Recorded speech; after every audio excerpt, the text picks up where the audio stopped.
2022 के स्वागत की तैयारी में जुटे हैं, लेकिन उत्साह और उमंग के साथ ही ये समय सचेत रहने का भी है। आज दुनिया के कई देशों में कोरोना के नए वेरिएंट ओमिक्रॉन की वजह से संक्रमण बढ़ रहा है। भारत में भी कई लोगों के ओमिक्रॉन से संक्रमित होने का पता चला है। मैं आप सभी से आग्रह करूंगा कि पैनिक न करें। हां, सावधान रहें, सतर्क रहें, मास्क उसका भरपूर उपयोग करें और हाथों को थोड़ी थोड़ी देर पर धुलना, इन बातों को हमें भूलना नहीं है। आज जब वायरस म्यूटेट हो रहा है तो हमारी चुनौतियों का सामना करने की ताकत और आत्मविश्वास भी मल्टीप्लाई हो रहा है। हमारी इनोवेटिव स्पिरिट भी बढ़ रही है। आज देश के पास 18 लाख आइसोलेशन बेड्स हैं, 5 लाख ऑक्सीजन सपोर्टेड बेड्स हैं, 1,40,000 आईसीयू बेड्स हैं। आईसीयू और नॉन आईसीयू बेड्स को मिला दें तो 90,000 बेड्स विशेष तौर पर बच्चों के लिए भी हैं। आज देश में 3,000 से ज्यादा पीएसए ऑक्सीजन प्लांट्स काम कर रहे हैं। 4 लाख ऑक्सीजन सिलेंडर्स देश भर में दिए गए हैं।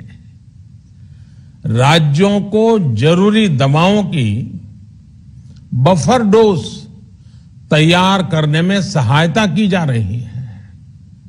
उन्हें पर्याप्त टेस्टिंग किट्स भी मुहैया कराई जा रही है।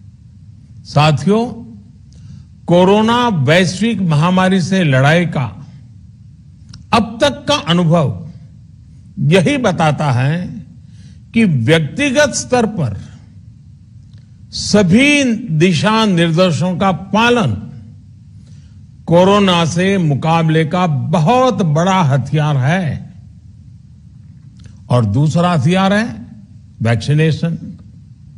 हमारे देश ने भी इस बीमारी की गंभीरता को समझते हुए बहुत पहले वैक्सीन निर्माण पर मिशन मोड में काम करना शुरू कर दिया था।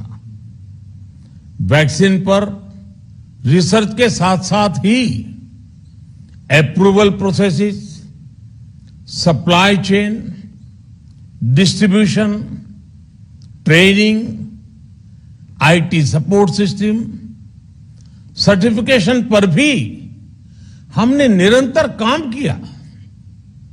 इन तैयारियों का ही नतीजा था कि भारत ने इस साल 16 जनवरी से अपने नागरिकों को वैक्सीन देना शुरू कर दिया था। ये देश के सभी नागरिकों का सामूहिक प्रयास और सामूहिक इच्छा शक्ति है कि आज भारत 141 करोड़ वैक्सीन डोज के अभूतपूर्व और बहुत मुश्किल लक्ष्य को पार कर चुका है। आज भारत की वयस्क जनसंख्या में से 61% से ज्यादा जनसंख्या को वैक्सीन की दोनों डोज लग चुकी हैं।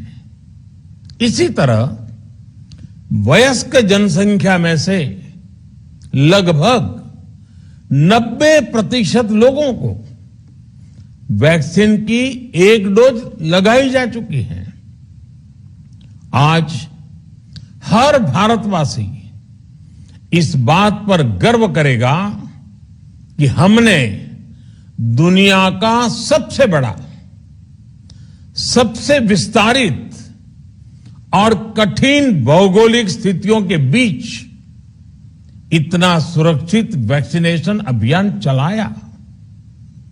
कई राज्य और विशेष तौर से टूरिज्म की दृष्टि से महत्वपूर्ण राज्य जैसे गोवा, उत्तराखंड, हिमाचल जैसे राज्यों ने 100% सिंगल डोज वैक्सीनेशन का लक्ष्य हासिल कर लिया है।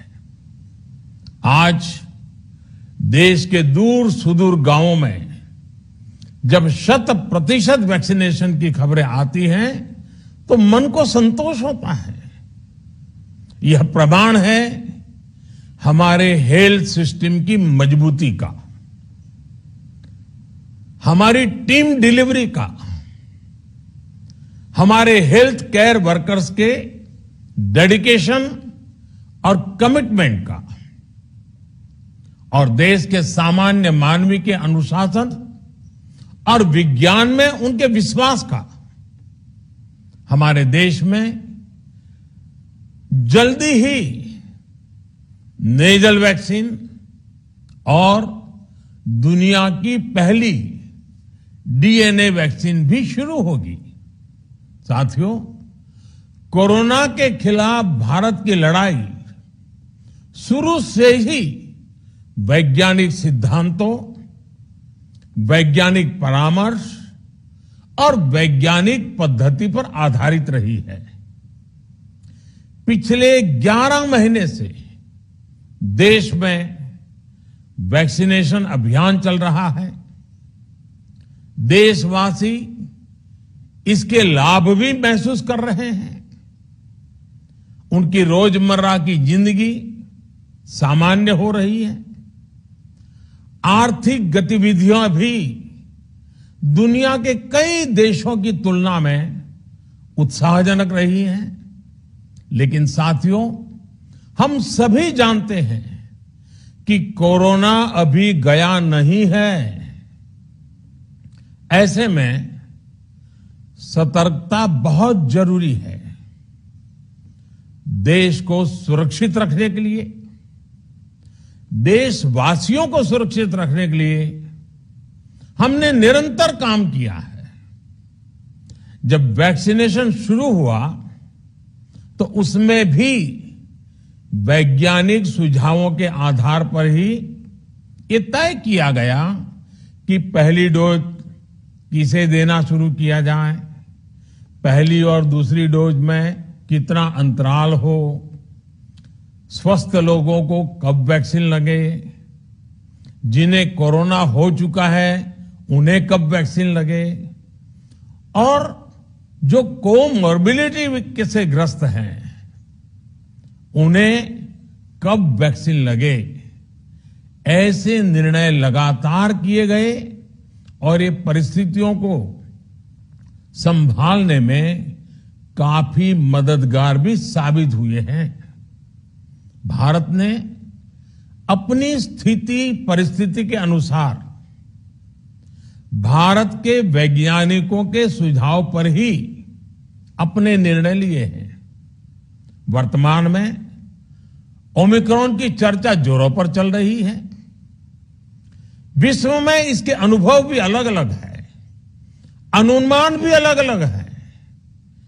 भारत के वैज्ञानिक भी इस पर पूरी बारीकी से नजर रखे हुए हैं, इस पर काम कर रहे हैं।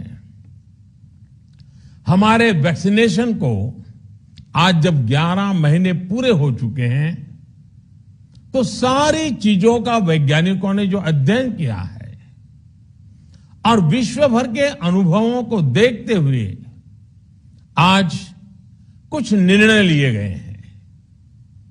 आज अटल जी का जन्मदिन भी है, क्रिसमस का त्योहार भी है, तो मुझे लगा कि इस निर्णय को आप सबके साथ साझा करना चाहिए। साथियों, 15 साल से 18 साल की आयु के बीच के जो बच्चे हैं, अब उनके लिए देश में वैक्सीनेशन प्रारंभ होगा। 2022 में 3 जनवरी को सोमवार के दिन से इसकी शुरुआत की जाएगी। ये फैसला कोरोना के खिलाफ देश की लड़ाई को तो मजबूत करेगा ही, स्कूल कॉलेजों में जा रहे हमारे बच्चों की और उनके माता पिता की चिंता भी कम करेगा।